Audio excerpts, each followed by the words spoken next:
order in terms of the organisations that you represent rather than your own names. So and then after we've heard from all the groups, we will open up the discussion for questions and answers from members. So Mike, thank you very much.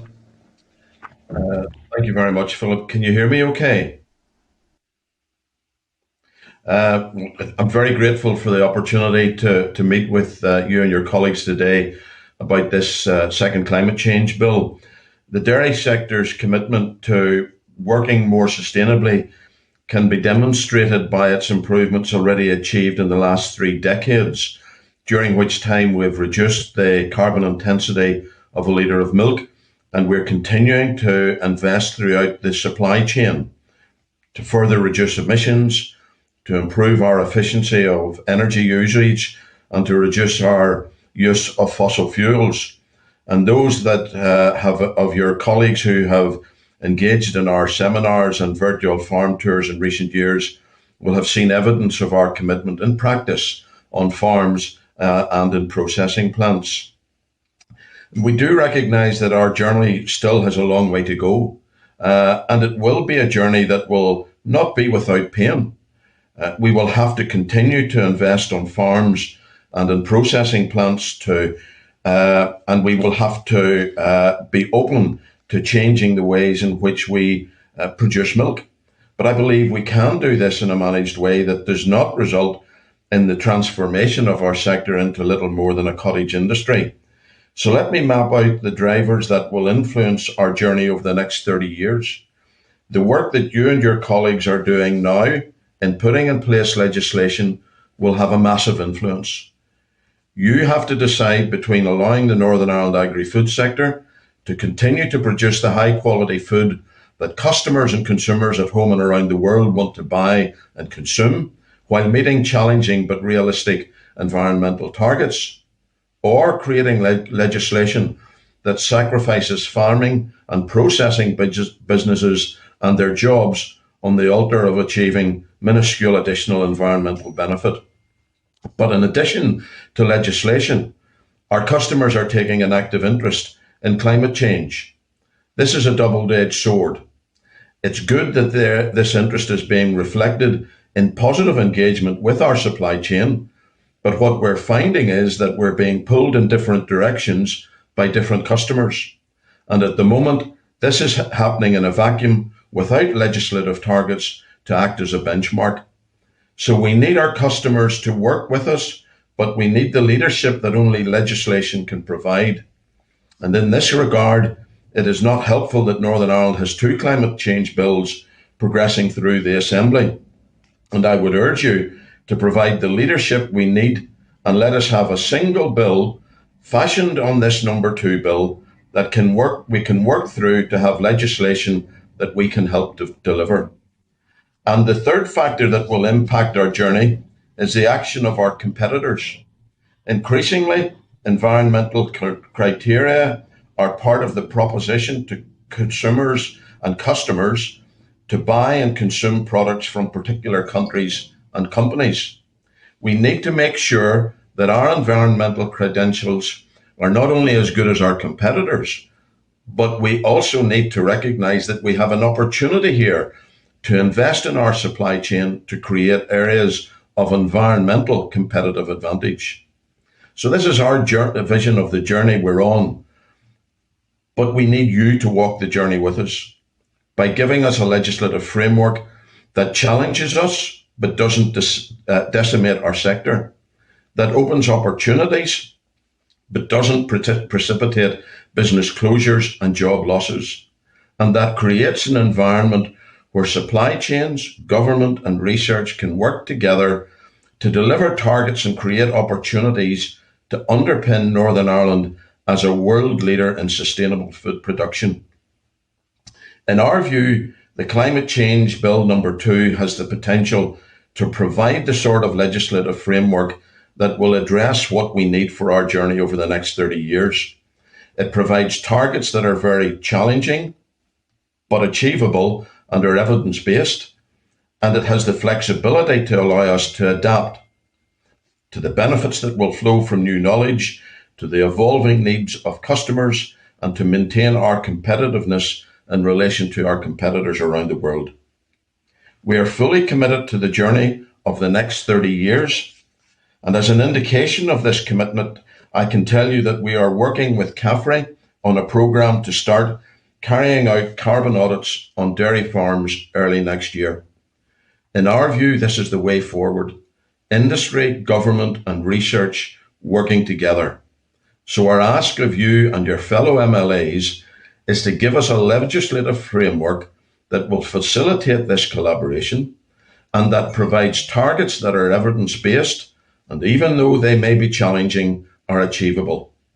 You have the opportunity in this number 2 bill to reach out to industry, to create the conditions to foster collaboration across government, industry and research in ways that will create opportunities and establish Northern Ireland as a world leader in dealing with climate change and in meeting the demand from a growing population for high quality and safe food. And I would urge you to grasp this opportunity. Thank you. Okay, thank you very much, Mike. Thank you. We'll keep going through all the presentations. So, Ulster Farmers Union are next. Well, I'm not sure there's Aileen or David. David, go ahead. Once again, thanks for the opportunity of giving evidence. I suppose, look, we've already presented to the committee and highlighted our support for climate change legislation. And it's vital that we get the right targets adopted. We know there is a need to reduce emissions from agriculture and increase the carbon sequestration on our farms. But that needs to be done in the context of fair and credible legislation, backed up by the evidence that delivers a just transition for everyone. The KPMG report, which we commissioned with the industry, was published in August, clearly indicating the consequences to the agri-food sector if the wrong targets are selected. The UFU has been actively promoting climate action on farms for over a decade, encouraging members to take action on their farms. And since 2008, we've been part of the DAERA-led Greenhouse Gas Implementation Partnership, along with other industry representatives and indeed DAERA and government. However, this group does need to be reinvigorated, plans updated. You may be aware many farms are already carrying out positive actions that will reduce emissions, with carbon audits being rolled out through business development groups and through supply chain initiatives as well from processors and companies that are all focused on this. And hopefully we're going to have the ability to roll out a soil health scheme shortly, which will have a carbon element that at the end of the day will be world leading. The UFU continues to promote measures that farmers should adopt to reduce their on-farm carbon footprint. We're currently working with UK farming unions, highlighting positive actions towards COP26, and indeed this week have been involved in the Countryside COP events, which are on each day, raising awareness and highlighting actions needed on climate mitigation and carbon sequestration. We're already on this journey, and it is vital that the correct legislative framework is adopted to allow that work to continue and deliver further reductions.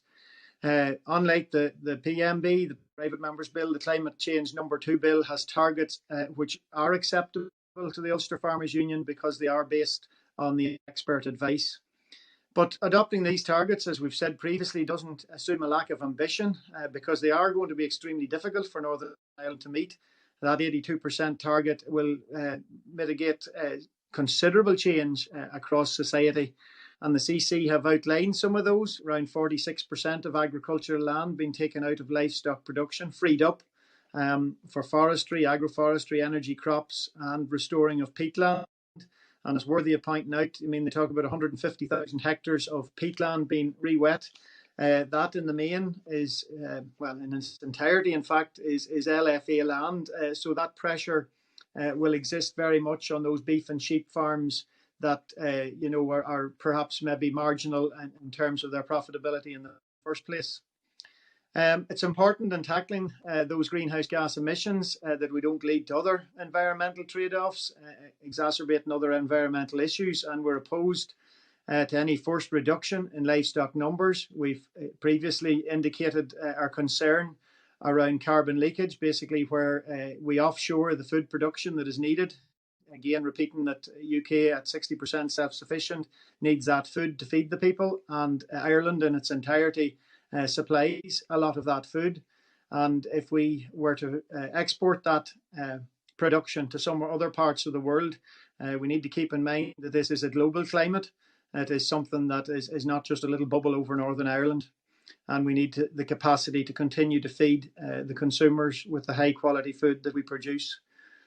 We acknowledge, or it's recognised, that knowledge and science will evolve, and I suppose this target by the CCC could be amended. The number 2 bill allows that flexibility and safeguards this to happen. But at the end of the day, before any changes are made, careful analysis is required and expert advice on the impact that would have, not just on agriculture, but indeed on the wider society and economy. We believe in a just transition that should be established, and it should be included in that number 2 bill. And farmers in rural communities shouldn't end up carrying the burden of climate change. They are part of the solution, and delivering their fair share is something we're very much up for. We believe carbon budgets are useful in setting out a balanced pathway to targets outlined in this bill. 5-year cycles are sensible to allow policies to be adopted and implemented to help deliver those budgets. And independent monitoring, of course, will be important in assessing the effectiveness of those budgets and delivering against those targets. This will also allow the Northern Ireland Assembly to monitor progress and review those policies. The UK Climate Change Committee are considered throughout the world to be experts in this area, and they have been playing a vital role in carrying out and developing that pathway and reporting progress across the UK. It's fair to say, and do not underestimate the challenge that Lord Debon and his team brings to agriculture and brings to us as farmers. However, the UK Climate Change Committee must ensure that it obtains relevant advice from Northern Ireland. So we're proposing that sector-specific advisory committees are established to report and advise on specific economic, environmental, social circumstances, particular to Northern Ireland for each of the sectors. That greenhouse gas industry partnership that I mentioned earlier could effectively carry out that role for agriculture and the land use sectors, as it represents a wide range of organisations from Agri-food and the environmental sector alongside DAERA. And it works through 4 specialist subgroups to develop that work. There's considerable research that has already taken place, and AFBI and indeed the main universities, Queen's University and others, are working, and it's essential that programme of research is funded. It needs long-term support. It's not something that can be funded for 5 years and then we just move on, because we need to develop innovative technologies. And it's absolutely vital that in order to tackle emissions from the agriculture sector, a partnership approach is developed with government and academia working alongside the agri-food industry to deliver for both the sector and the environment, ensuring profitable and productive agriculture sector while reducing emissions, which is challenging but an essential task. And Northern Ireland agriculture needs to be appropriately equipped and empowered with the right policies and research. So that is something which we would wish to emphasise, the need that for that research to be well funded and to play a key role in climate change. And just finally, I suppose to say that, look, our fellow farmers across the border are out on the streets protesting about what they are concerned about being imposed on them. And I do believe that can be avoided here if we get a sensible, evidence-based approach. And this morning, the Minister and his officials stated they were open to compromise, and we would urge the politicians to get around the table and work on this. We do need good climate change legislation. We need sensible targets that don't decimate farming and the rural communities. And we need our politicians to work together to deliver this. Really, in conclusion, get the targets right from the start. Thank you. Thanks very much, David. Thank you. Ian, you're up next. Okay, thanks, Philip. Can you hear me okay? Okay, thank you. I guess, I suppose initially I would like to thank the committee for the opportunity to attend today, this joint session with industry, which I think is, I suppose, emphasises the importance of this issue to the whole agri-food industry. LMC, from our perspective, we work within the Northern Ireland beef and lamb industry to support the marketing and development of the livestock and livestock products from our region. If you look at where we're at the minute, taking all on other industry challenges aside at the moment, of which there are no shortage of them, it's climate change and sustainability agenda, which is really at the centre of industry conversation and action on the ground. As an industry, it's worth emphasising we're not just out of the starting blocks when it comes to the journey to UK net zero.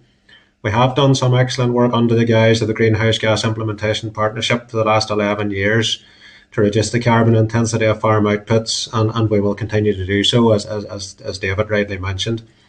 The success of this Greenhouse Gas Implementation Partnership initiative really in raising awareness of climate change at farm level, driving more efficient and sustainable practices, and really joining up supply chain thinking certainly has been predicated on bringing everyone on the chain on a journey of continuous improvement.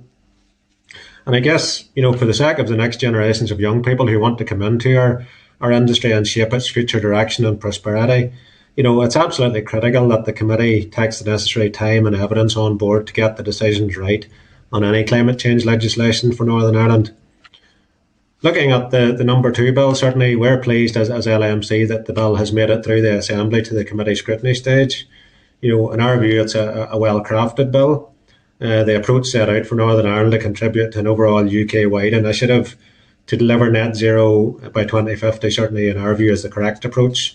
And certainly as a level of ambition for Northern Ireland that is high for our region and certainly shouldn't be undervalued.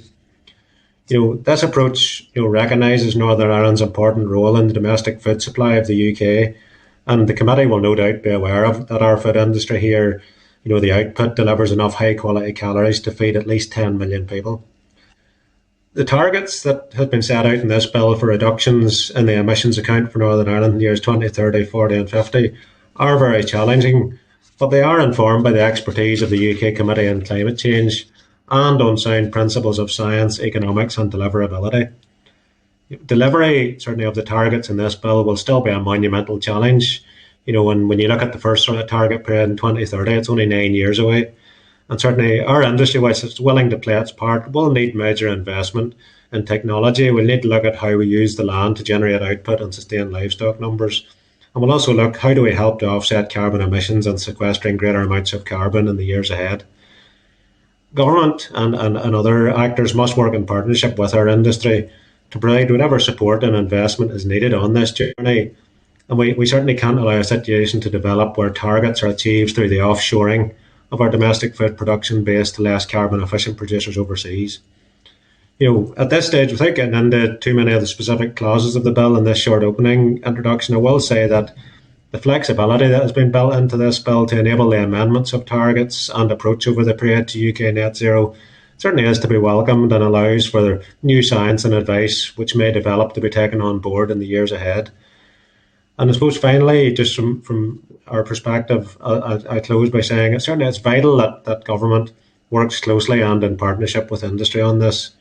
The first carbon budget period that's envisaged in this bill is due to commence less than 15 months from now. And it's imperative that careful thought is given to the process for developing and consulting on these carbon budgets, so that all relevant sectors are given adequate time and support to adapt their practices and make any necessary investments to stay within the budgeted emissions within those targets. So that, I suppose, gives a sort of a very short introduction just from the perspective of LMC and the beef and lamb industry. Chairman. Thanks very much, Ian. Thank you very much. Conall, you're up next. Thanks to yourself and the committee members for having us back again. And again, like the others, I'm grateful for the opportunity to explain our position. You mightn't be surprised that some of the points I've been making aren't much different to what others have said. I have to say, though, I think Mike struck a really good tone with his comments. I think, that's the positive way that I think everybody would want to approach this. I don't want to repeat the detail I gave you back in June, but look, it is important to set the context. Grass-based farming is the primary agricultural enterprise in Northern Ireland, and that's really down to reasons of geography and climate, which renders our geography here more suitable for beef, dairy and sheep farming than for other agricultural enterprises. And we've talked about the contribution we make to the rural economy. It's 50% of agri-food industry turnover that comes from the ruminant livestock sector. That's 2.7 billion per annum. And when you consider that it does support 113,000 local jobs as a whole in the food sector, then, when you take 50% of that then that comes from the ruminant sector, the importance of that sector to farming, processing, veterinary, haulage, warehouses, government is immense. And, I think the key point in all of this is that our ruminant livestock convert inedible grass to high quality protein, and that's to feed 10 million consumers every year in the UK with beef and 2 million with lamb. And, it's a global issue, and with the global population expected to exceed 10 billion by 2050, global meat demand is expected to increase by 76% since 2005 by that stage. And that production is going to be essential from a food security perspective. And, with our carbon footprint in Northern Ireland, 250% lower than the global average, it's essential then that our productive capacity is maintained, not just from an economic perspective, but from a global climate agenda, because we don't want to create a vacuum that'll be filled by less climate-friendly beef with a higher carbon footprint. We would be quite positive about the objectives of this bill. We support climate legislation. I think, as we said before, we need to reduce the emissions. We're already on that pathway, and at this stage, the certainty around legislation, I think, is critical, because we're all, as Mike says, looking at targets in the commercial realm as well. And we support the fact that the emissions reduction targets in this executive bill are in line with the CCC targets of 82%. We understand the importance of stretching targets that will challenge industry and society to make the kind of innovations and drive the kind of change required, behavioural and technological. And the targets in that bill are really challenging, but they are grounded in evidence. They're certainly not lacking in ambition. And the proposed targets also appear fair to us from the perspective of the alternative approach of every UK region setting a net zero target, which is the other way you could do this. And the critical thing to remember about that UK CCC approach is that it's proposing a UK carbon budgeting that allocates responsibility for the different devolved regions in a way that each UK region's taken its fair share of the pain. And I think that's a responsible approach. As an industry, we're certainly up for change. We're on the road with this. You've seen our agricultural policy proposals to government, which have set targets and ambitions around emissions reductions. Now, our three largest members in NIMEA have made science-based targets undertakings with targets to reduce greenhouse gas emissions from direct sources on site, from energy, and on raw materials from the supply chain, including beef and sheep production. This Science-Based Targets Institute that they've signed up to is a partnership between the United Nations Global Compact, World Resources Institute, and the Worldwide Fund for Nature. And that's a global benchmark, and it's verified independently. There are 340 UK companies who have made commitments under this. Only 136 have set targets which have been signed off and approved. And that means that those businesses are locked in to the global climate agenda and to the Paris Accord. And it's notable that only a handful of Northern Ireland businesses have committed to such targets, and 3 of them are operating in our sector. Our supply chains are fragmented, and it's difficult to affect change. So the core of our approach is to get win-wins on farm, and that's about improving efficiency and reducing emissions at the same time. So this march of better genetics, better grassland management, use of feed additives, and improved livestock management, and ultimately slaughtering cattle younger is something that there's a lot of working on in that area, and a lot of initiatives through our members. We believe through a combination of those measures and the emergence of new scientific approaches, we can meet the targets in this bill without any of the draconian measures that some people have talked about, such as livestock reductions.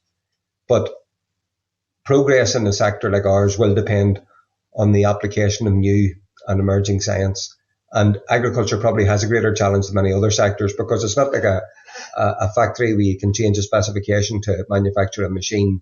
We're dealing with natural biological processes, and we're dealing with a large fragmented industry, and we will rely on the adaptation and application of new science. And any interim target set for agriculture must take account of those challenges.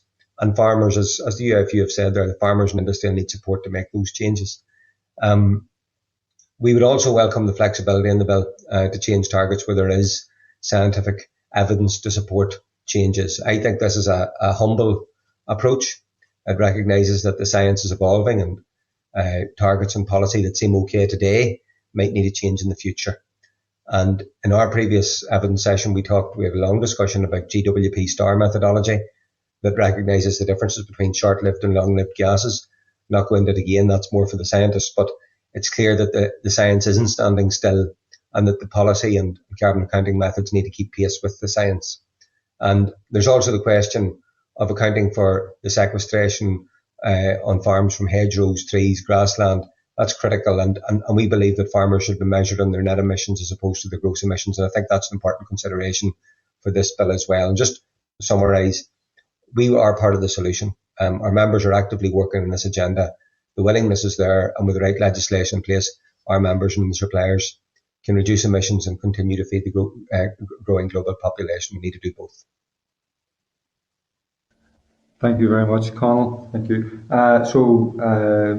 Between Robin and Gill, I'm not sure who's going to make the contribution, but tear away. It's myself. Thank you very much, Chair. Good afternoon, and thank you very much for the invitation to appear before you today to provide evidence on the second climate change bill. I suppose I would like to start by, first of all, offering our condolences to the Chair of the committee, Declan McAleer, on his sad bereavement. Just to introduce myself, my name is Gill Gallagher, and I have recently been appointed as the Chief Executive of NIGTA, the Northern Ireland Grain Trade Association. We represent the businesses that support our local farmers. There are around 60 feed manufacturing businesses and over 200 merchants across the province who are an essential part of the fabric of rural communities, creating employment and delivering crucial services. Climate change is one of the biggest and most complex challenges facing us all globally. And in NIGTA, we are very supportive of the need for climate change legislation in Northern Ireland, and we're committed to helping reduce emissions in the agriculture sector. We recognise the challenge, and we are already part of the solution, applying local research and best available science to reduce the phosphate and nitrogen emissions of feeds. We've also been very proactive in developing a training programme for Northern Ireland's feed advisors, which equips them to guide farmers as to best practice in reducing greenhouse gas emissions and nutrient losses on farm. And that module was widely consulted on and welcomed by all stakeholders. It is also co-delivered by NIGTA and the College of Agriculture, Food and Rural Enterprise, CAFRE. And our key message really is quite simple. A more efficient farm is a more profitable farm with a lower carbon footprint. The principle of precision nutrition very much underpins feed efficiency, and this involves ensuring that the nutrient requirements of the animal at each life stage are understood and properly met very precisely so as to minimise emissions. Improvements in feed conversion have led to less feed being consumed overall, thus lowering the carbon footprint of livestock production, and this will very much continue to be a key focus of our industry. To date, 116 ruminant feed advisors have been trained, and content for a similar module for pig and poultry advisors has been developed and is due to be rolled out in the coming months. It's estimated that our registered feed advisor members provide advice to around 40% of all farm businesses in Northern Ireland, and that covers all poultry, most of pig, most of dairy, and the major beef operations. NIGTA is also a member of the Greenhouse Gas Implementation Partnership, the voluntary partnership between the local agri-food industry, science, government and environmental organisations. And we would reiterate what others have said before us, that we would very much welcome a reinvigoration of the partnership so that this excellent collaboration can continue to deliver results for the Northern Ireland agri-food industry and indeed for wider society. NIGDA is very supportive of the second climate change bill, and we certainly would welcome it. As others have said, we would also welcome the amalgamation of both bills, but into this and to proceed with the second climate change bill. We are very pleased that there was a proper public consultation prior to the bill being brought forward, which we also responded to. And we acknowledge that in the accompanying explanatory and financial memorandum, it provided for impact assessments of the bill insofar as was practical to do so. What is absolutely critical is the fact that the bill is evidence-based, it's grounded in science, and it also takes account of Northern Ireland's very unique circumstances by following the advice of the renowned climate change experts, the Committee on Climate Change. Like others, we accept that the details, the targets detailed in the bill are evidence-based, but we also realise that reaching that 82% reduction in greenhouse gas emissions by 2050 will still pose a very significant challenge for the agri-food sector, and the scale of that challenge should not be underestimated. It is important to emphasise again that the agri-food sector wants to be part of the solution and is playing its part in the fight against climate change. You've heard of various initiatives this afternoon that are ongoing, but it should also be understood that mitigations on farm often involve significant investment and changes to management practices, which not only can take time to implement, but also time to deliver impact. And we do not have all the answers yet. So we really do need investment in research and effective collaboration between industry, government and academia in order to identify and develop the most cost-effective technologies and strategies, as well as communicating directly with farmers. Meanwhile, meeting the transformation in land use that has been suggested by the Committee on Climate Change in terms of freeing up agricultural land for other uses following reductions in UK meat and dairy consumption could have far-reaching consequences for the agriculture sector and be difficult to achieve. There's also potential for this type of policy to lead to unintended consequences for human health, as animal source foods contribute a large proportion of the key nutrients in the diets of children, adolescents and adults. Furthermore, if consumption patterns do not change as anticipated, this demand will still need to be fulfilled, and it is important that it continues to be fulfilled from a low carbon production base in Northern Ireland compared to more carbon intense imports. As others have said, this would simply lead to carbon leakage and end up defeating global climate change objectives. Any policy which leads to the forced reduction in livestock numbers or output from the agriculture sector cannot be supported. And given the global challenge of an increasing population, the question really does have to be asked: should Northern Ireland, with an efficient and low emission agriculture sector, be forced to reduce food production? A Northern Ireland centric policy which forces our farmers out of business will actually defeat global climate objectives. It's also important to note that the consequence of reducing livestock numbers is not simply a reduction in the national herd. It will have far-reaching consequences throughout the agri-food sector, which employs 113,000 people, with knock-on effects on subsidiary businesses such as agri-supply merchants, meat processors, veterinary services, and risk the viability of rural communities, as well as creating additional social and economic pressures for wider society. Therefore, the principle of a just transition must be enshrined in this second bill as a safeguard to guarantee that the benefits of the green economy transition are shared widely. And in this respect, the Scottish model of a just transition should be considered in Northern Ireland. While the bill provides the broad framework, the delivery and success of the bill will very much depend on secondary legislation. It's therefore imperative that any secondary legislation and policies undergo thorough regulatory, economic and rural needs impact assessments and also guarantee that just transition. Policies must facilitate innovation and avoid stifling business opportunities for reducing carbon. Collaboration with industry will also be key for delivering outcomes, and commitment to long-term funding for research into climate mitigation and adaptation solutions is very much needed. Finally, our industry is underpinned by science, and our members have a proven track record of delivering environmental solutions and disseminating key messages on farm. As we have said, we are all in the industry very much committed to playing our part in the fight against climate change, and we welcome the opportunity to be involved in these discussions on the forthcoming climate change legislation for Northern Ireland. Thank you. Thank you very much. Thank you. So we're just going to open up to members to ask questions. So can I just ask everybody, just again to remind you that if you're not speaking or asking a question, put yourself on mute, and then when you're finished asking a question, put yourself on mute. And also just to the members and the contributors, there's I think 6 organisations here. And then there's a number of members. So if you're asking a question, if you can specify if it is for a particular individual or specific organisation, can you identify that, and that we're not sort of all repeating ourselves on the same subject. So I'm just going to throw open. Rosemary, you'd indicated you'd want to ask a question.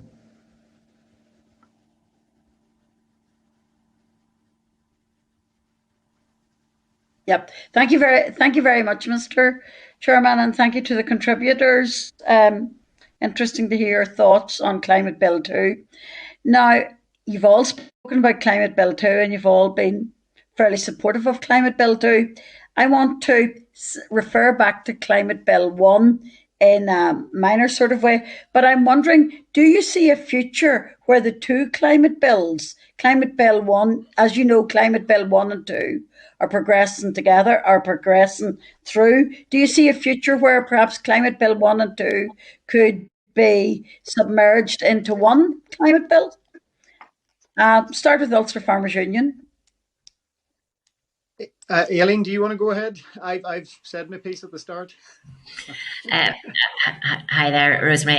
Yeah, it's absolutely vital that the two bills, I think, they need to come together and there to be a compromise found. I mean, if we want to get climate change legislation, which I think all of the organisations around here have indicated they are supportive of legislation, if we want to get that through in this mandate, I think it's important that we find a compromise that works for everybody. We've made it very clear that the private members bill, the number 1 bill, would decimate the agri-food sector. But the main reason for that is the targets.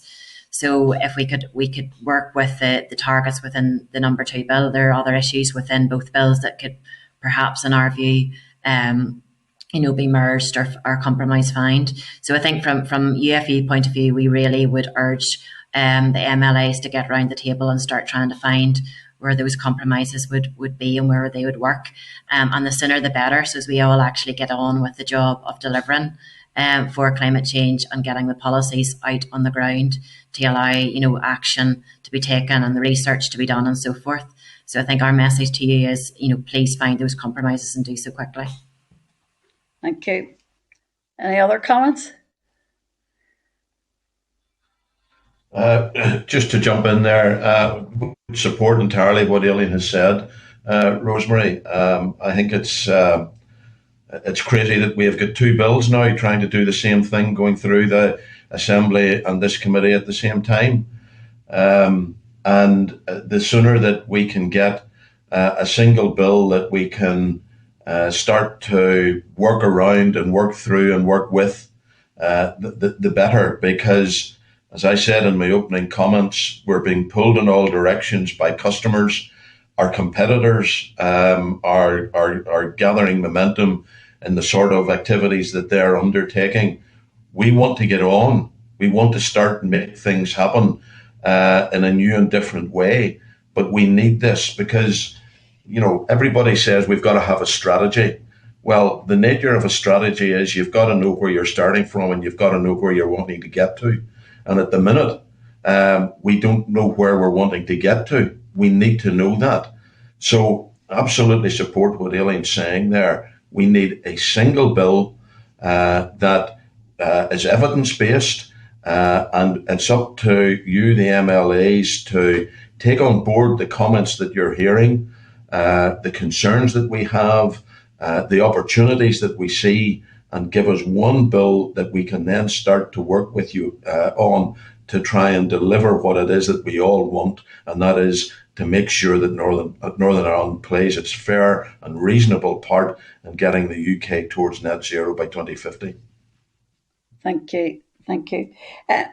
And just one other question I want to ask: the UK, the CCC will be the sole source of expert advice in the DAERA bill in relation to climate change policy and provision of an independent oversight. Do you think that this will be an effective enough framework for accountability and scrutiny of performance within the bill? Maybe someone else, Gill? Thank you, Rosemary. I think it's important that the Committee on Climate Change are very much an important source of expert advice for the bill. They are the renowned climate change experts, but I think it would also be worthwhile having some kind of a mechanism to be able to feed in Northern Ireland perspective into that advice.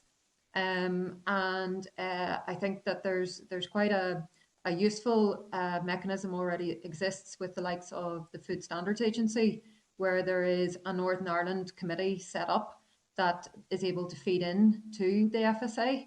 And perhaps if there was some kind of similar mechanism on a climate basis, that would just enable expert opinion from a Northern Ireland perspective to be fed in. I also think from an agricultural perspective, there is the Greenhouse Gas Implementation Partnership there. It has a collective of industry, government, academia and environmental organisations already working together. And I think that could be a very useful vehicle for also feeding in specific advice on the agri side. So I think there's opportunities maybe to involve additional advice, but certainly we would be very supportive of the Committee on Climate Change opinion. Thank you. And just a final question to Conall. Conall, do you think there's any additional need for independent oversight in relation to the climate change bill? Yeah, I mean, I think that I probably concur with what Gill has said, that the CCC is, there's a responsibility already for the authorities to report to the CCC. They have obligations already with respect to that. So I think it's providing the kind of the local flavour for that. If that's required. Again, I think there's been discussions obviously about the concept of a climate change commissioner, and I think one of the big considerations there has to be the cost. Obviously, be a cost to the taxpayer, and the benefit that provides over and above what the CCC can provide in terms of oversight. So I think I suspect that's kind of what you're getting at, Rosemary. Yeah. And where's the value for money? And I mean, really that's the question. I mean, what is that going to cost over and above the service that gets provided by the CCC, and which has already been paid for by, as I understand it, by the department. So that's the key question, and I think it's I think the CCC are they have the powers as it stands. They have the powers of oversight as it stands. So I think it would be limited value, but maybe others want to chip in on that. Thank you. Okay. Thank you, Rosemary. Paddy, you're next. I don't think I'm online now. Yeah. Sorry. First of all, my apologies. I have another meeting that's due to start at 2:15, but I wanted to make sure that I asked you a number of questions. We've been hearing quite a bit, even during evidence, about sustainable measures, and we heard today about a balanced approach from the department and working in partnership. And now, I'm glad I'm hearing things starting to evolve to the stage of practical measures like yourself, Gill. I want to challenge the perception that nothing can be done until legislation is in place. Now, I'm sure each of you, individually or collectively, are doing things that will probably form part of the links that are required help mitigate and help prevent the climate change that's so perceptible to us. It'll be helpful for me, and I'm sure other members of the committee, to hear just what measures you're already engaged in. Like this morning, we heard about the issues on farm, the problems on farm, and the big issues that are going to be dealt with or have to be dealt with at farm level. But there's nothing to prevent businesses. Conall, I heard you talking about some of the businesses. Sorry, mobile going too in the middle of it. Somebody else looking at me. Sorry about that. I heard you mention about, I think it was 106 businesses had already moved on and were taking measures on the likes of that. So I would like to hear what those are, just so that the impression doesn't go abroad that people are sitting static here and not looking ahead, because clearly for businesses it's good and it's a marketable thing for their businesses to seem to be doing that, because there's clearly a market there for that and people are buying into the environmental arguments, rightly so, and they want to see just how responsible the commercial aspects of life are, such as yourselves. Look, Patsy, I'm glad you asked the question, because it isn't a case of waiting for the legislation. There's no question anybody operating in the commercial world at the minute, this is a huge driver from customers, domestically in particular, but also internationally, and has been over the last 10 years, and increasingly so. And there is obviously in our sector there's a particular focus, so there has been a particular focus on red meat in the sort of the broader market. And commercially, there's been an onus on us in the sector to address the emissions as part of our corporate and social responsibility. And that is happening. The most difficult place to address those challenges are on farm. Mm-hmm. Because, as I said during my presentation, it's a very fragmented industry. It's you're talking about biological processes. As I say, it's not just like changing a specification in terms of the manufacturer machine or changing an energy supplier. This is a much more complex thing to change. There's no silver bullet. Lots of small measures that are required to make the kind of progress that we need, and we're going to need scientific advances down the line as well to meet our targets. And those are coming, and there's a lot of investment coming into that area.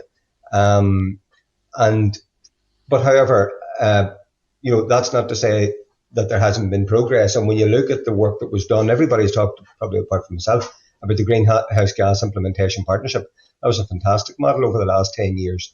And if you look at actually what's going on there, we have carbon footprinting going on in farms.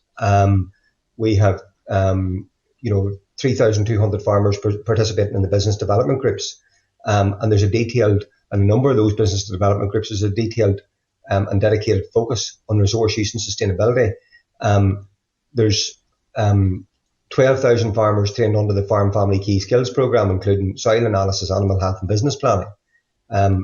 29 new technical demonstration farms set up in the cattle and sheep sectors with a target reaching 40 such farms. There's the Arctic Zero project, but if you had to be worth actually getting John Gill here to talk about that.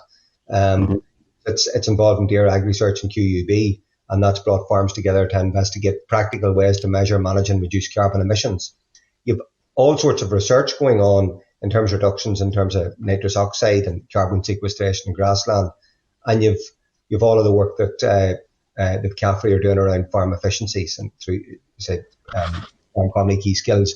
So there's all that on farms, but actually probably the easier wins for processors in our sector are in the factory in terms of how we source our energy, how we deal with our packaging, and improving kind of our carbon footprint from this processing site itself. And they're extremely active on that front, buying energy efficient technologies, investment in AD. There's so many programs ongoing in terms of regenerative technologies, and I think in the previous evidence I provided, Patsy, I've provided evidence on that. Even if you take something like bovine viral diarrhea and the progress that's been made there, made a huge contribution towards carbon emissions reductions. I think the CL report showed that if you reduce bovine viral diarrhea, you can reduce the carbon footprint of an animal by 130%. So huge amount of work going on in that space. We're very much on this. I think actually we're probably more so than a lot of other sectors, yet perhaps it's ourselves that are taking the brunt of the focus in many respects, and we're not complaining about that. We're getting on with it, but I think there needs to be a focus on other sectors as well. Yeah. I might just add one short point to that as well, just from a beef and sheep meat perspective. It's not just about what we're doing now as well. The industry actually has focused quite a bit on what more can we do and how can government incentivise us to do it. So looking at future agricultural policy, for example, can we incentivise animals to get to slaughter at an earlier age? Can we get more cows calving down at 24 months of age, reducing the calving interval, get more use of low emission slurry spreading equipment on the ground? All of these things that really help to drive efficiency and productivity and cut greenhouse gases, which really was the theme of that whole work of the Greenhouse Gas Implementation Partnership. It was built on a strategy of efficient farming cuts greenhouse gases. So I think the industry has been very active, but it certainly it's being brought on a journey, and I suppose that's what we're all trying to say today. Help us on that journey. Don't actually pull the feet from out under the industry by setting unrealistic targets that just cannot be achieved. So that's sort of the partnership approach. I think that everybody's sort of saying, help us on this journey.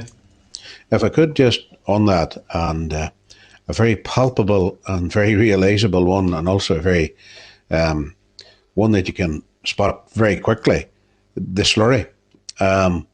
I think there really needs to be a lot more effort going on. I don't know whether the science has quite reached, how should we call it, some of the practitioners on the ground, but it's frequently an issue that comes up with me. It's on the back of, we'll say, non-farming people who say this smell, but then on the back of that, they've clearly done their research. That smell is the problems associated with climate change and the likes. So it seems there's quite a bit of work needs to be done on that front, without a shadow of doubt. Patsy, if you were to go around the country these days, you'll often see now slurry being piped into the field rather than being sprayed with a splash plate. So again, that's actually extremely common now, and there's that's been one of the key mitigation measures promoted by the Greenhouse Gas Implementation Partnership. Right. Government policy can help on all of this stuff as well. Yeah.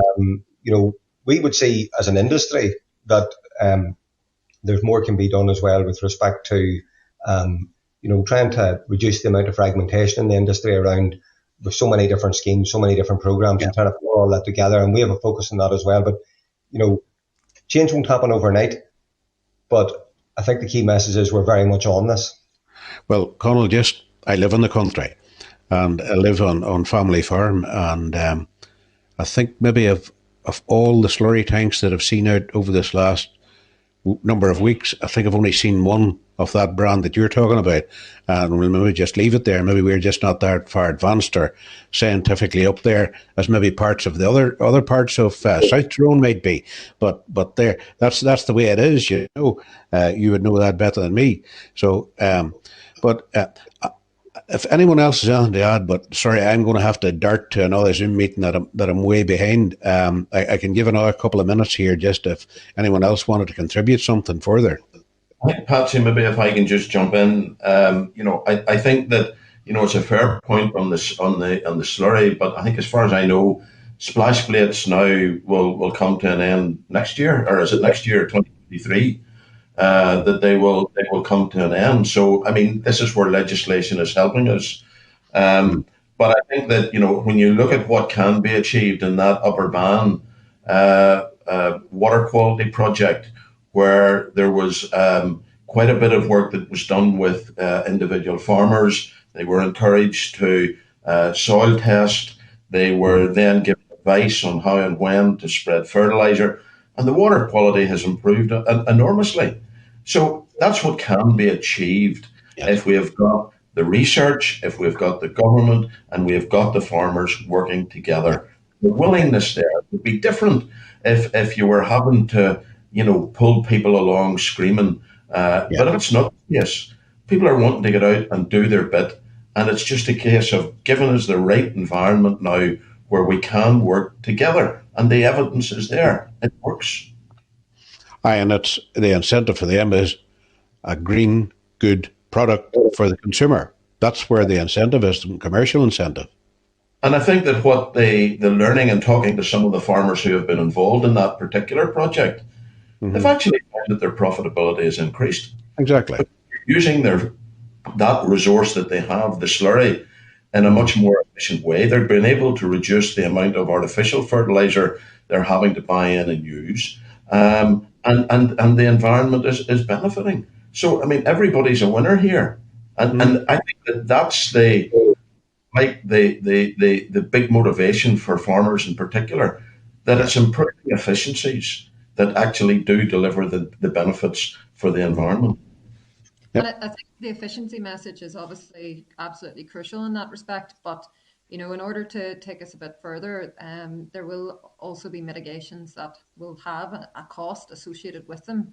And where that happens, I suppose the question is who bears that cost or who can support that. But again, it comes back to the point that has been made, and that's around making sure that the targets that we set are sensible. Yes, they have to be ambitious, but they also have to be achievable.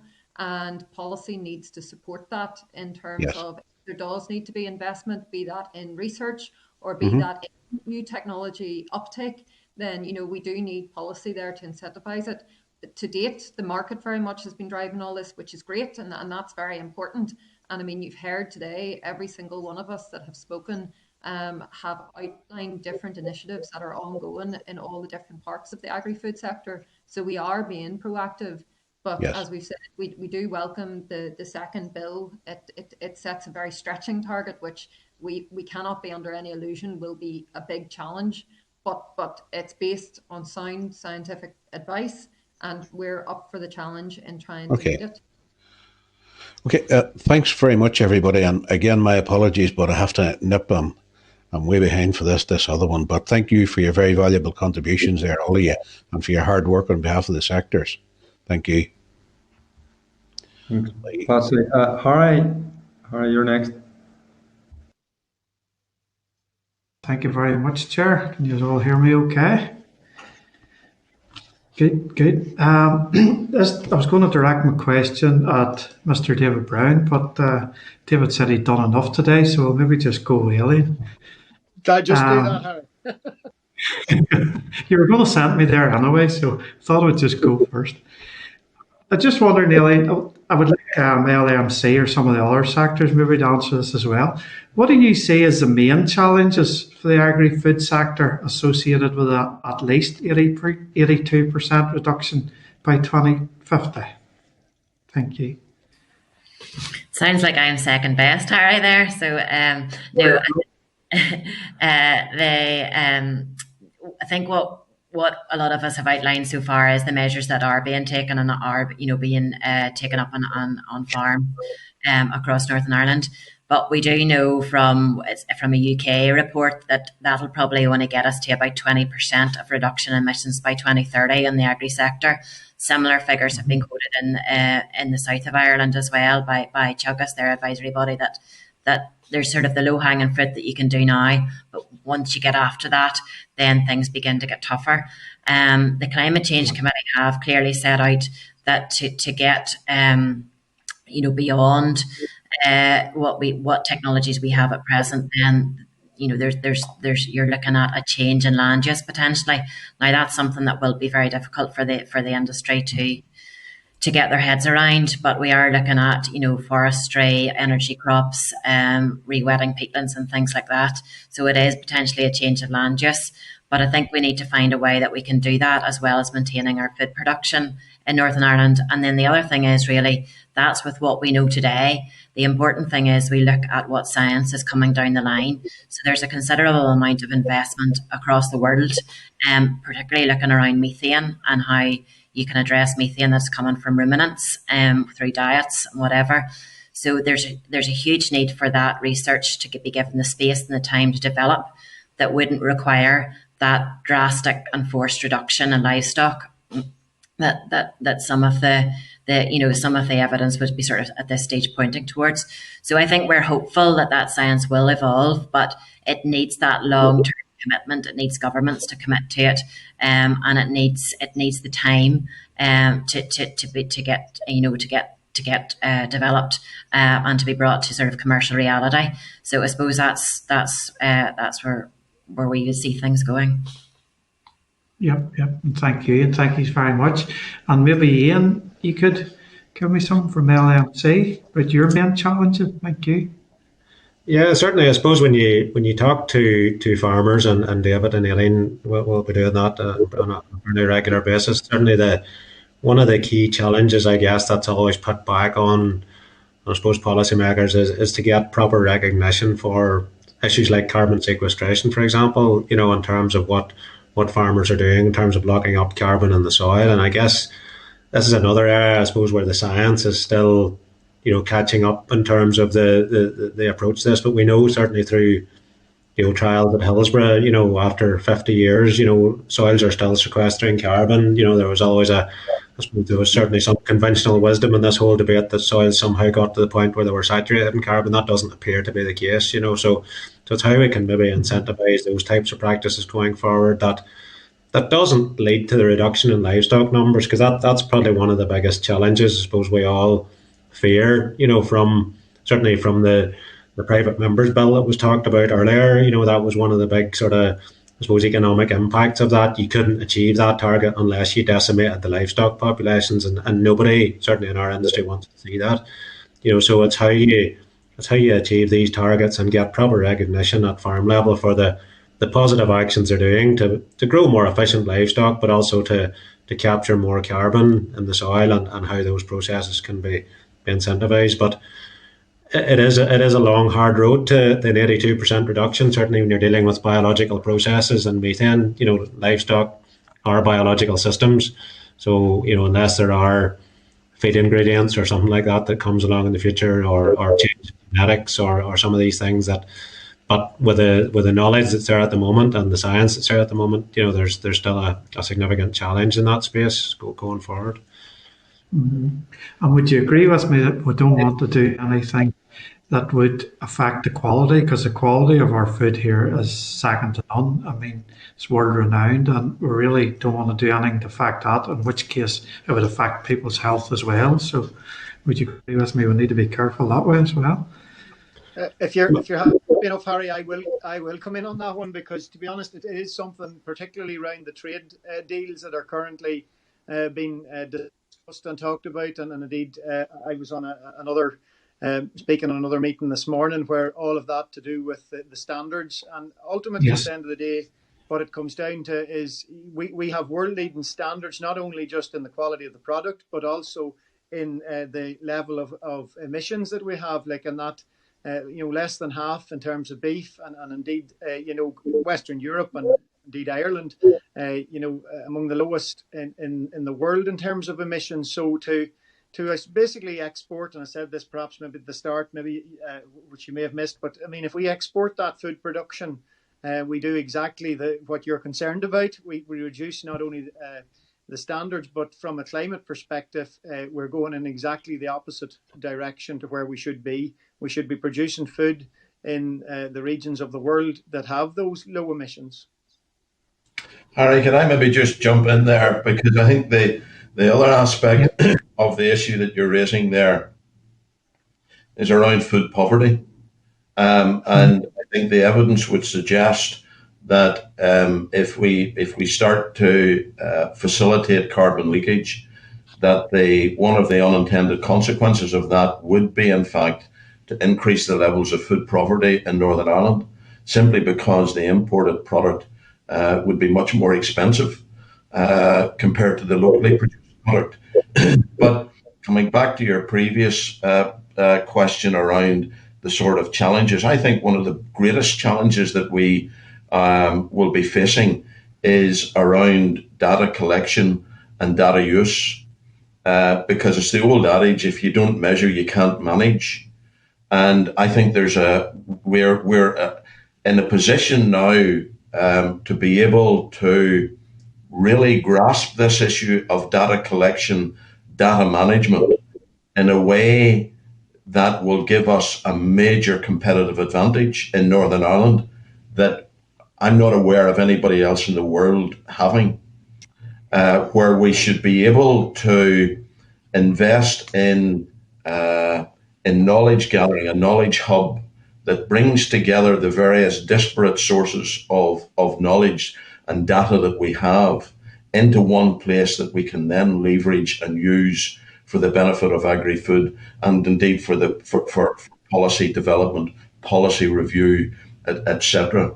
So that whole issue of data gathering, data analysis, big challenge, especially for I suppose for farmers in terms of being able to manage the data. But if we can get this right, there's massive opportunities for us.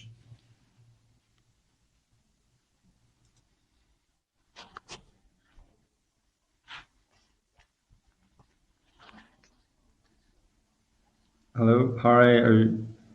No, are you? there, but I got the most of it. Yes. So thank you all very much. Excellent answers. Appreciate it. And thank you, Chair.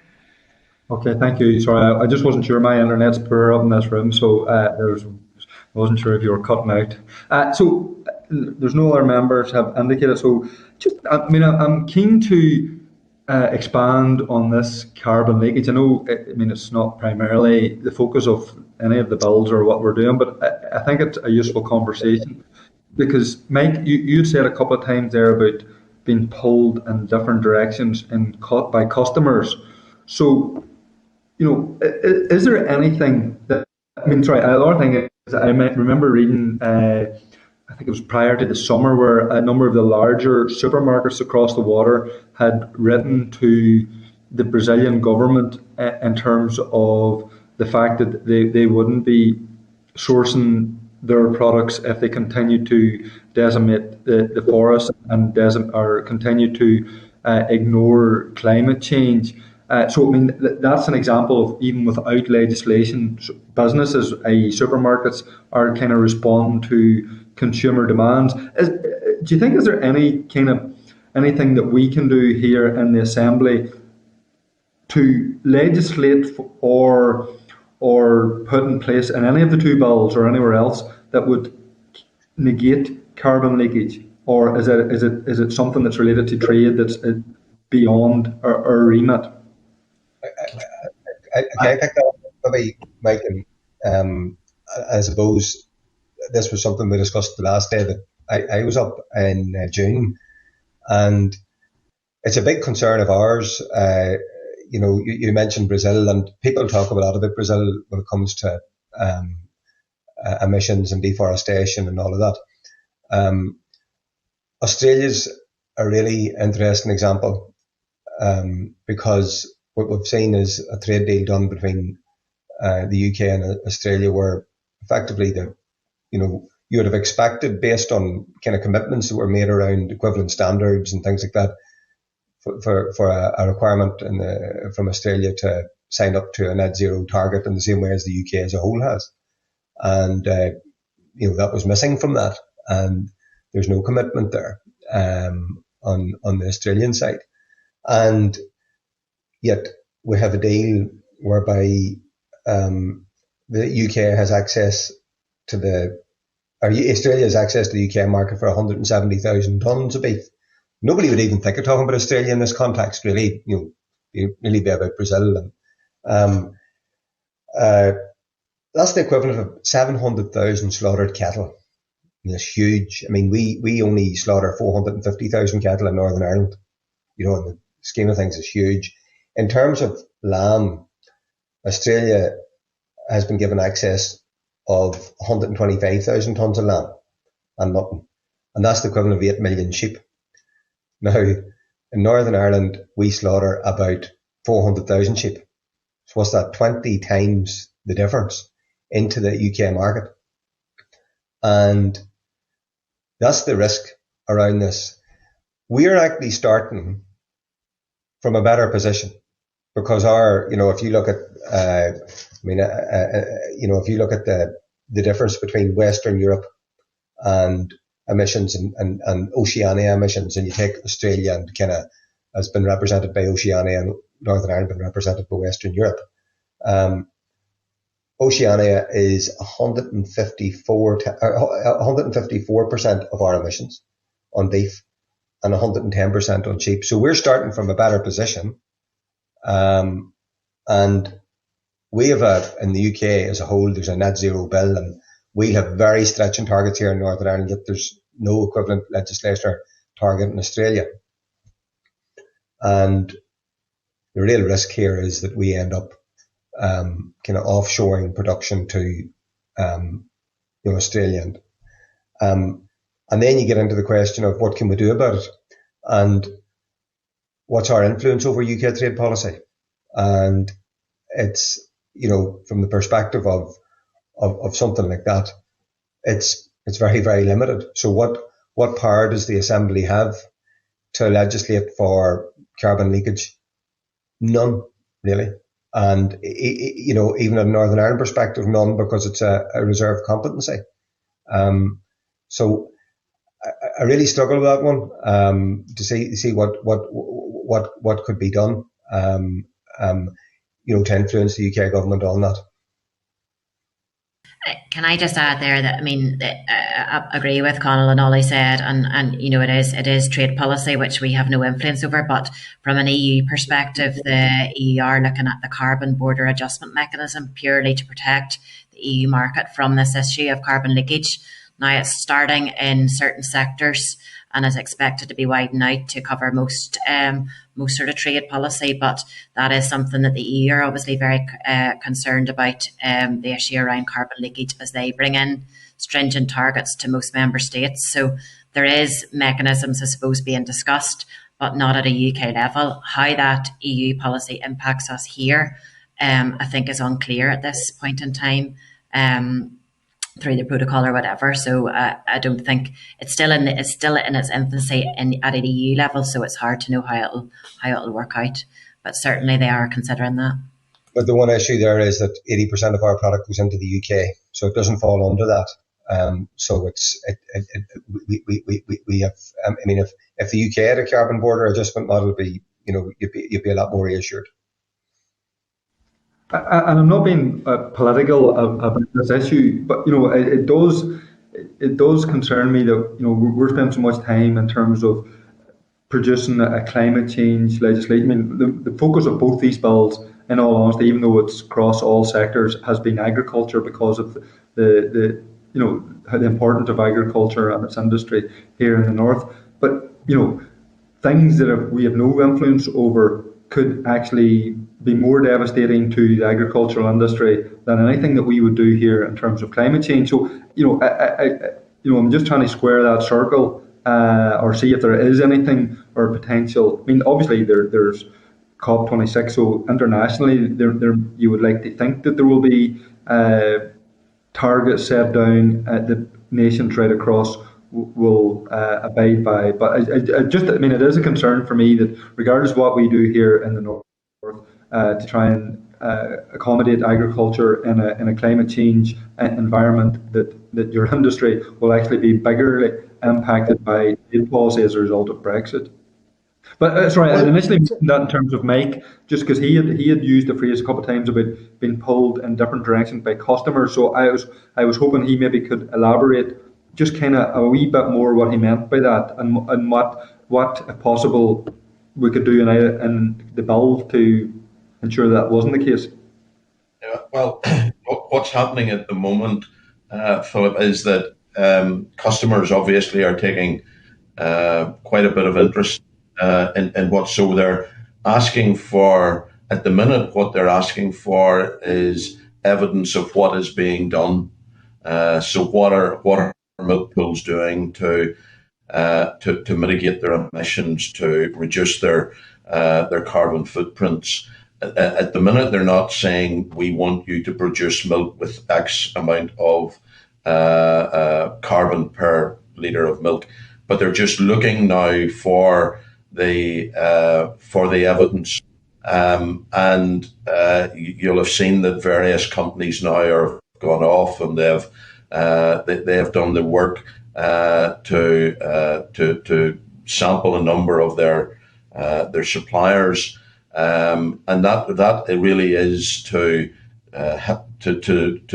be able to provide reassurance to their customers, but equally they're trying to get a competitive advantage. So that's the environment that we're in at the minute, where it's the drivers at the minute are customers and the competitive advantage.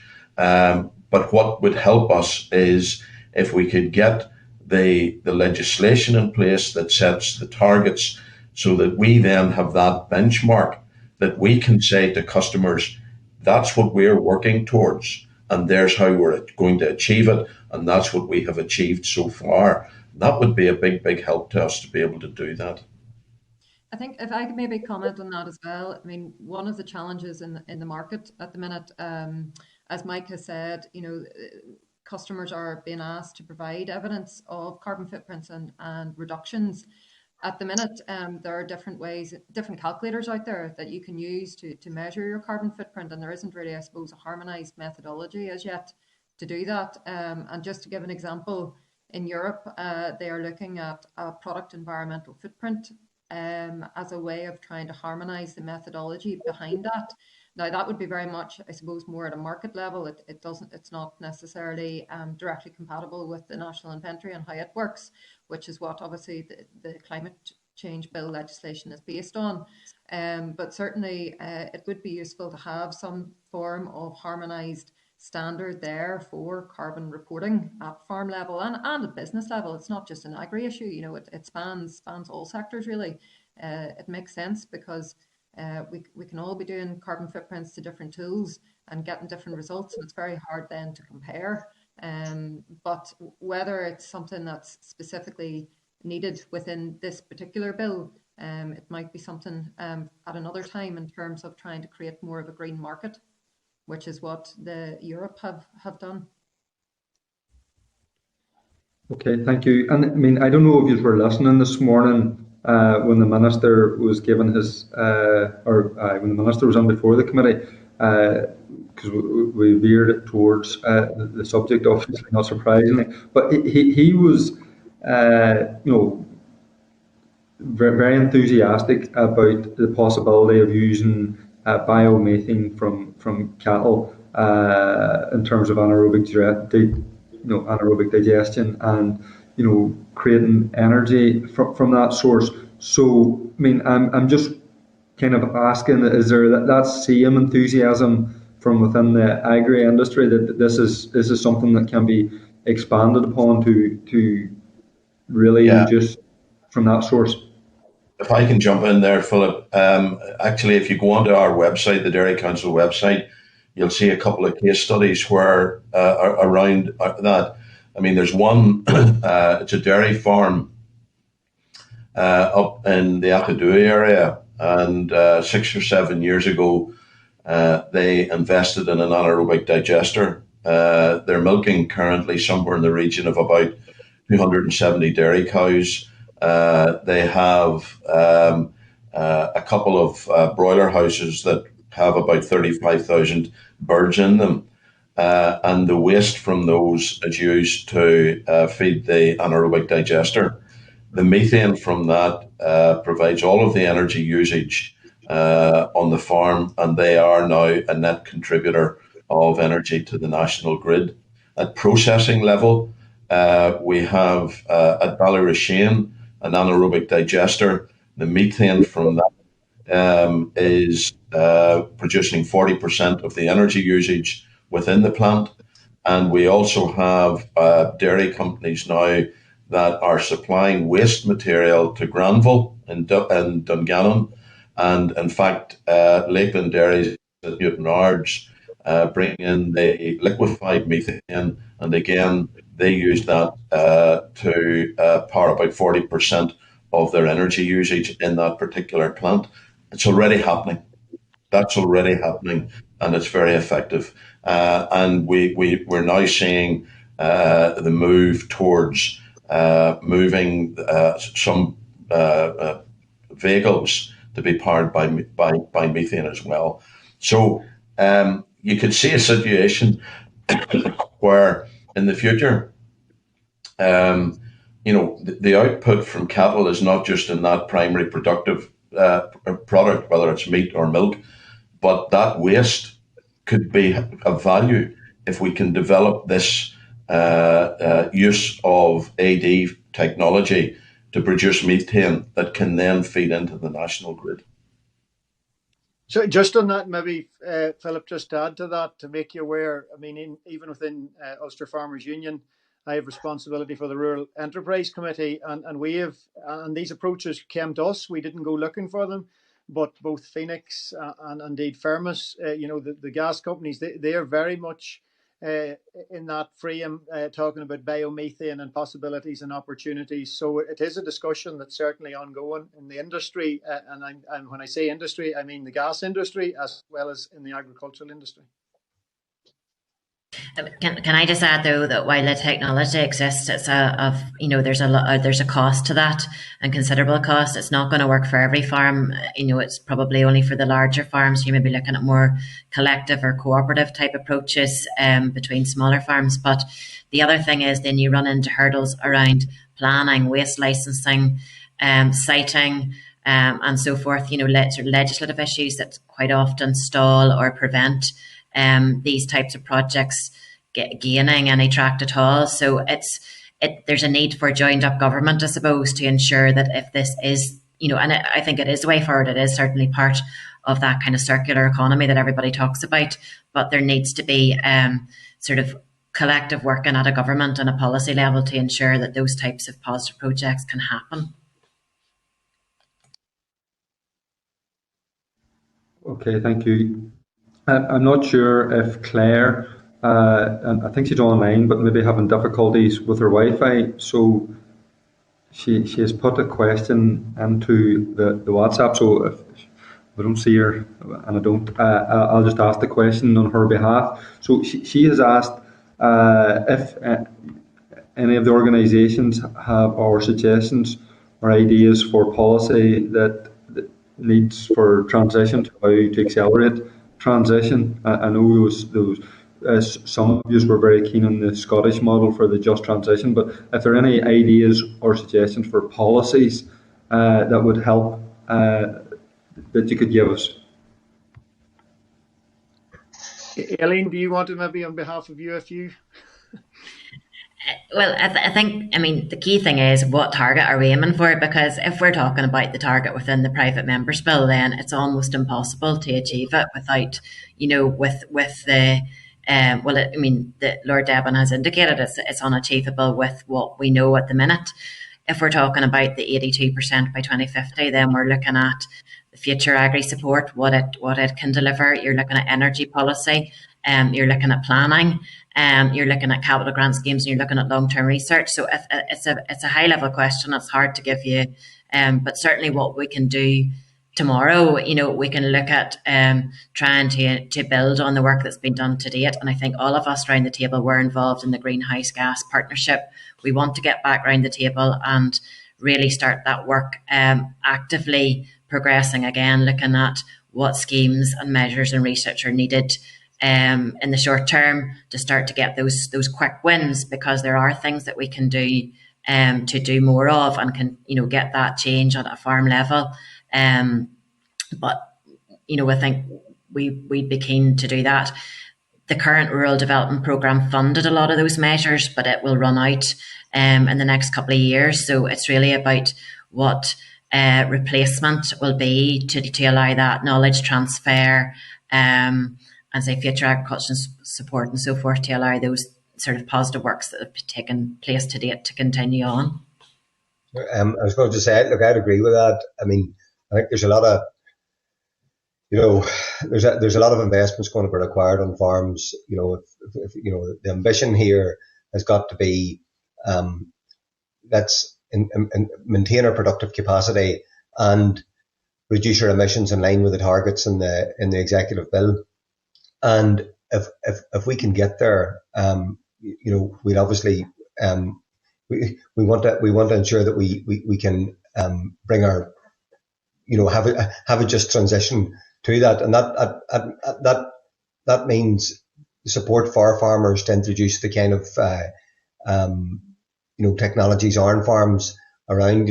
We talked about biomethane, for example. So in that case, it might mean capital grants for those kinds of initiatives on farm. It'll mean support for knowledge transfer. Every farm, as we see it, is going to have to do a carbon footprint.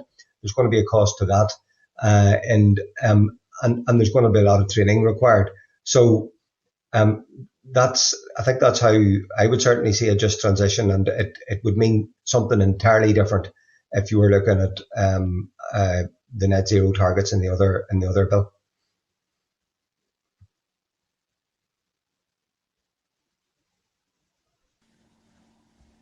Okay, thank you. It would be useful just to know your views on duties being put on public bodies as well.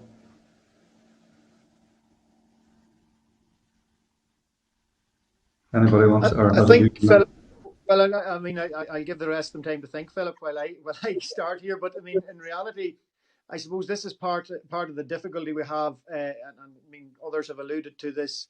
Need for joint up government, because sometimes the policies that we see appearing in one sector or in one department are, if not in direct conflict, certainly some elements of conflict. So, I mean, public bodies, in relation to, I mean, I went last night to a meeting with NIA folks and an Anglers Association where there were concerns expressed about pollution, and so forth.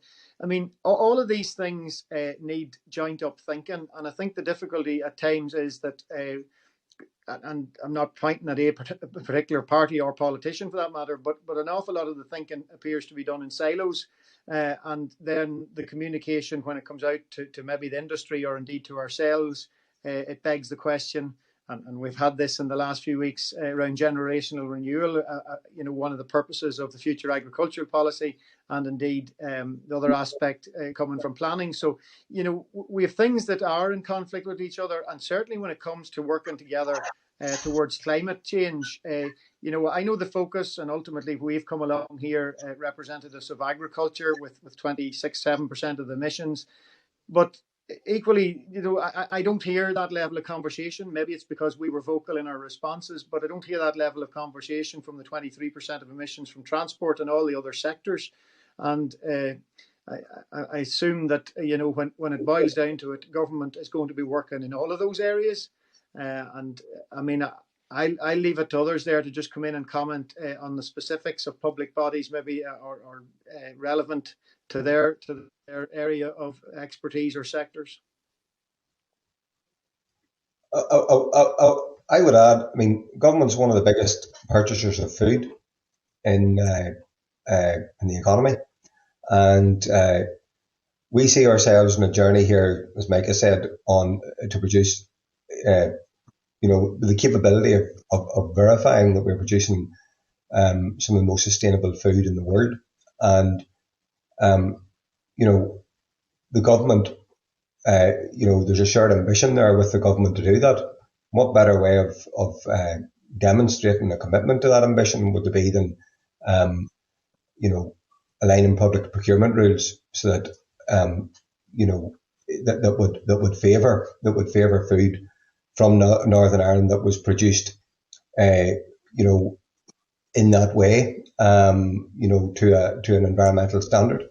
And I think that's something that's, I think as the guys have said at the minute, there's in the commercial world, there's lots of different measurement types, there's lots of different standards and whatnot out there, but we could certainly see a situation where that would be government's way of leading the charge down the line when we settle on a single acceptable measure.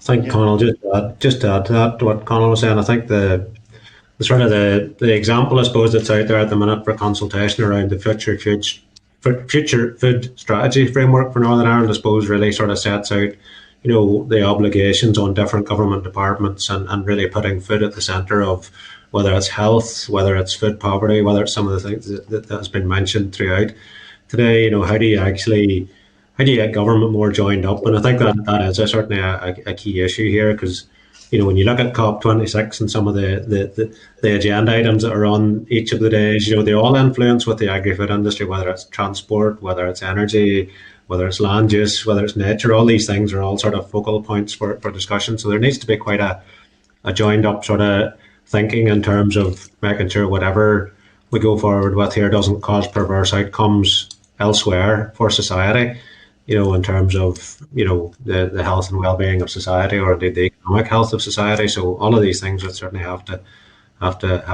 come into it. In terms of reporting, I suppose duties for public bodies, I think, different public bodies, I suppose, will have different requirements in that space. LMC is a public body, but we're such a small organisation, we're probably not going to have much of a need to reporting our carbon targets, for example. But certainly the sector that we work within, is an important sector. But but I think the general sort of thrust of joined up thinking across government is essential, and when it comes to this whole agenda. Yeah, I think just, to emphasise, Philip, I don't know, hopefully the Minister or Deirdre have made representations around what, has just recently been launched, that Ian has referenced there, that future Northern Ireland food strategy framework. And the fact that gives us an opportunity in Northern Ireland to look towards local procurement and schools and hospitals and so forth. In a lot of senses, is something that the likes of Conall and our industry has been calling for years, because it moves us away from that cheap, just go for the cheapest cuts and bring them from wherever is cheapest. And that has been the approach, I guess, around budgets. I understand that aspect of it. But if we're to have a healthy population and produce it environmentally to the standards that we wish to, and then feed our nation with, including Northern Ireland, obviously, with safe, healthy, environmentally produced food, then that future strategy framework is something which is a positive, I suppose, in terms of going forward. And then probably lastly, and from my point of view, is just the whole issue of the kind of all Ireland approach. Because it seems hard to understand that there won't be kind of problems if agriculture in the north is working to an 82% target here, and the agriculture industry in the south is working to a net zero by 2050, both in terms of practices, but also like all Ireland approach. I mentioned it this morning to the Minister, there will be farmers who have farms straddling the border, but there will also be issues, I suppose, in terms of products travelling up and down, or maybe there isn't. But so in terms of that, is that something that needs to be tightened up in the particularly the second bill, transboundary issues?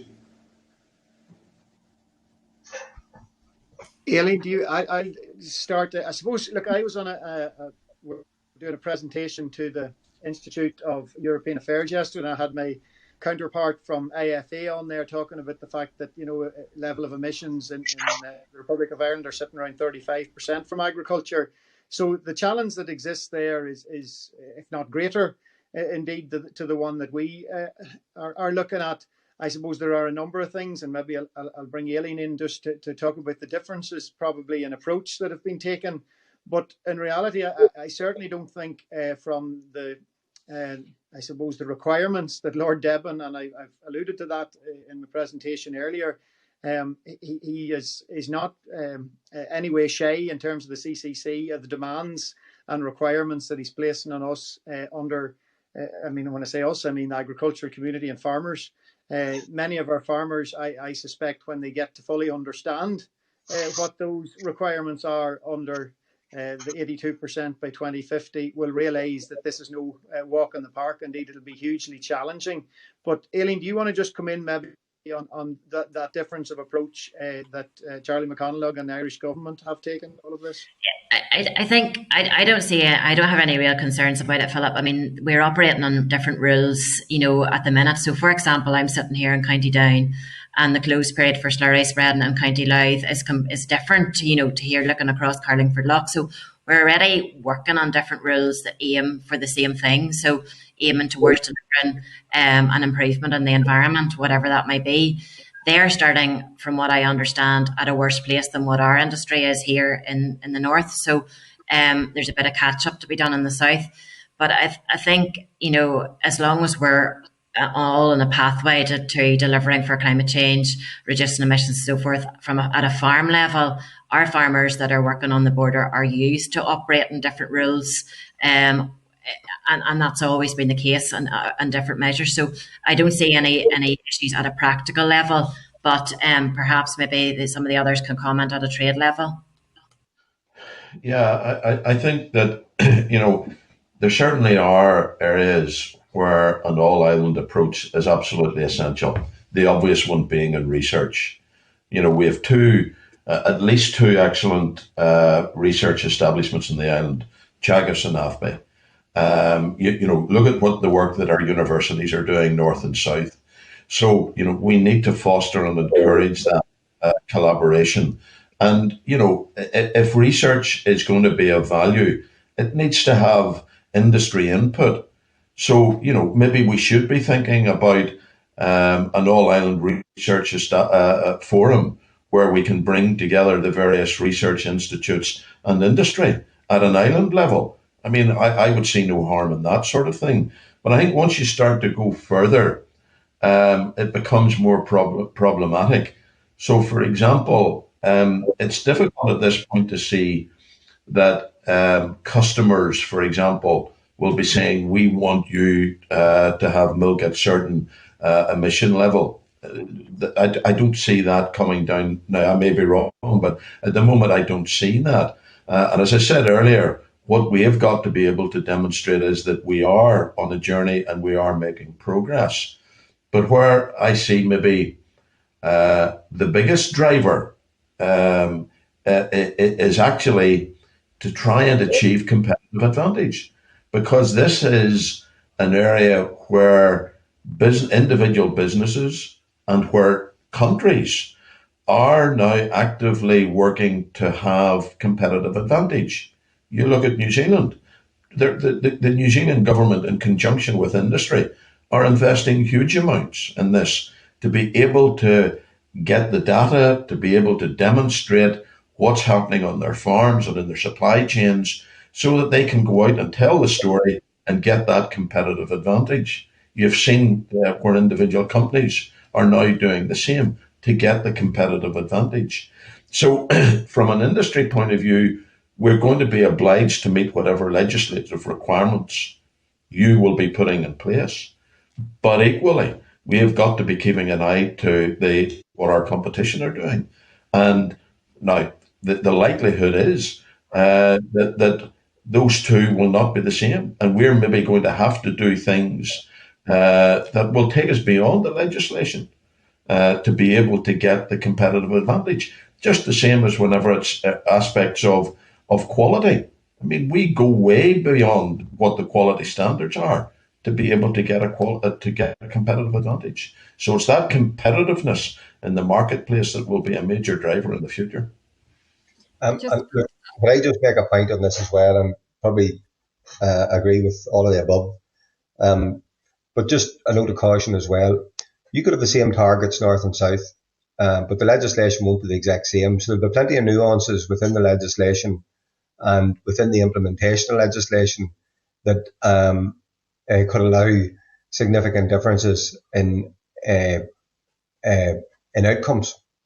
So, for example, I suppose you'd certainly get the impression from what we read in the last few weeks around, an intention in the south to ensure the stabilisation of the herd from certain quarters, and a special case been made for agriculture at the heart of our society and whatnot. So you could actually have the same targets north and south, but two completely different outcomes for the sector. And there will be, even you have the same targets, you have very different legislation around them, huge impact. So I would certainly not be getting bogged down in that, and I don't think it would have any real implications for trade. No, just to follow on from that, Conall, and to echo Mike's points, I don't think it will have any impact on trade. I mean, my experience of having worked with various retailers before, for instance, is the fact that they all like to have their own point of difference, and that point of difference will be regardless of what policy is. They're doing it at the minute. They're all setting their own different. Every retailer has its own different climate policy. It has its own different emission targets as to what it wants to meet and what it wants its supply chain to meet. And that will continue because they all want their own competitive edge. And as customers in that market, we'll have to adapt to those different requirements. But that will not have any impact from policy. They'll continue to do that regardless.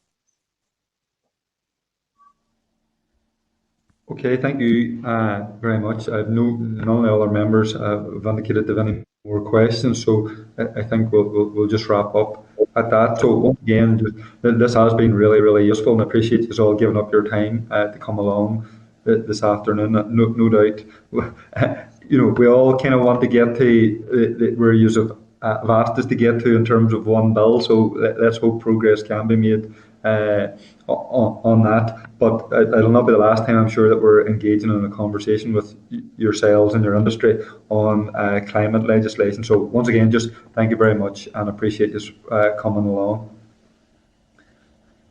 So just in terms of the members then that are still here, I'm not even sure who's still here. I could be talking to myself, not see Rosemary there. So I know I see Harry as well. So is there any other business?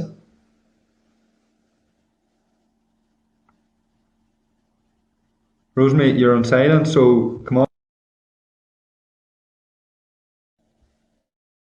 No, you're still on mute, Rosemary. Knock yourself off mute. Sorry, the problem was I couldn't unmute myself because they had muted me centrally. Philip, just to say, I know maybe it's a bit late in saying it, but Nick told us about the invitation to the Peatlands Park. That's during the break, and some of us would like a day off, and I was hoping to maybe take a day or two during that week, and it just doesn't suit me at all. I don't know, maybe it suits the rest of the committee. It doesn't matter if it doesn't suit me, but it's just a thought. And to be honest with you, I haven't checked to see if it suits me or not, because I know we've got a recess, but I have stuff on next week. But I do take your point. And Nick, I don't know if it's specifically targeted towards ourselves on the committee or targeted towards others, and we were just invited to come along. But if it was targeted towards us, is there any possibility that we could go back to them and say that we'd like to do it, but we'd like to do it at another time?